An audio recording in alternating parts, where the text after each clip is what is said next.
एक बार फिर मोदी सरकार बनने की बात कही है। हमारी संवाददाता रीमा पराशर ने विशेष बातचीत में उनके साथ जो विशेष बातचीत गृह मंत्री अमित शाह जी ने की है, इस बार अमित शाह जी ने इस बातचीत में दावा किया है कि 400 से अधिक सीट बीजेपी जीतेगी। साथ ही उन्होंने बंगाल में 30 से अधिक सीटें जीतने की भी बात कही। आइए देखते हैं एक्सक्लूसिव इंटरव्यू। लोकसभा हो या विधानसभा, जिनके पास हर सीट का मैनेजमेंट रहता है, हर सीट की रणनीति जिनके पास रहती है, और इस बार जो नारा दिया गया है 400 पार का, उस नारे को हकीकत में बदलने के लिए जो दिन रात जुटे हुए हैं, गृह मंत्री अमित भाई शाह हमारे साथ मौजूद हैं। बहुत बहुत स्वागत है आपका अमित भाई। मौसम बदला हुआ लग रहा है, इतनी भीड़ और इतनी गर्मी में भी अब देखिए बादल छा गए हैं, कुछ बदलाव लग रहा है।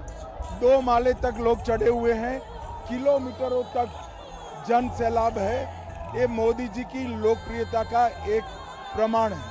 5वां चरण खत्म हो गया है और बंगाल में ये जो अपार जन सैलाब दिखाई दे रहा है, अमित भाई आपने 310 की बात की, यहाँ तो कुछ और ही लग रहा है। देखिए 5वें चरण तक हम 310 पार कर चुके हैं, 400 पार जाएंगे और बंगाल में हम 30 सीटें से ज्यादा सीटें। अमित भाई आप बंगाल में थे, आपने बताया कि पहले ममता बनर्जी माँ माटी मानुष की बात करती थी, अब वो मुल्ला मदरसा माफिया की बात करते हैं। आपको लगता है कि तुष्टीकरण और ध्रुवीकरण अब ये एजेंडा हो गया है इस चुनाव का? देखिए एजेंडा ममता जी ने बनाया है। आप देश की सीमाओं को घुसपैठ के लिए खोला छोड़ोगे और यहाँ का पूरा डेमोग्राफी चेंज करोगे तो लोगों में गुस्सा है वो वाजिब है।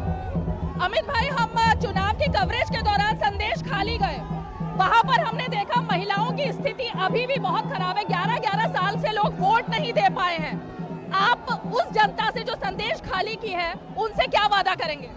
देखिए बंगाल में परिवर्तन होने के साथ ही हम कटमनी, ये माफिया, ये सिंडिकेट, घुसपैठ, गाय तस्करी, कोयला तस्करी, करप्शन और तुष्टीकरण, ये सारी समस्याओं का एक ही समाधान है यहाँ भाजपा सरकार। अमित भाई इस चुनाव में एक चीज देखने में आ रही है कि टूल किट गैंग जिसकी बात की जाती थी, वो विदेश से भारत के चुनाव को चलाने की कोशिश कर रहा है।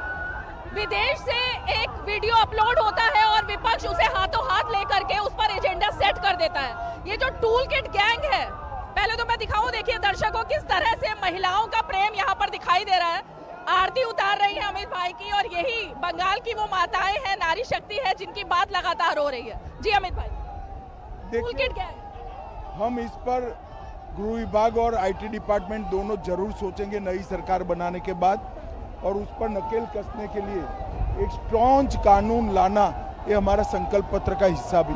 अमित भाई बस अंत में विपक्ष जो है उसने पहले आरक्षण की बात की, अब वो कह रहे हैं 400 पार आपकी आएंगी तो संविधान बदलेगा, तानाशाह हो जाएगा देश, और अब एक और नई बात आ गई है कि 400 पार में तो दम ही नहीं है, क्योंकि राहुल गांधी कह रहे हैं इससे आधी सीटें भी नहीं आएंगी। राहुल जी का 6 तारीख को विदेश वेकेशन में जाना तय है और मोदी जी का तीसरी बार शपथ लेना तय।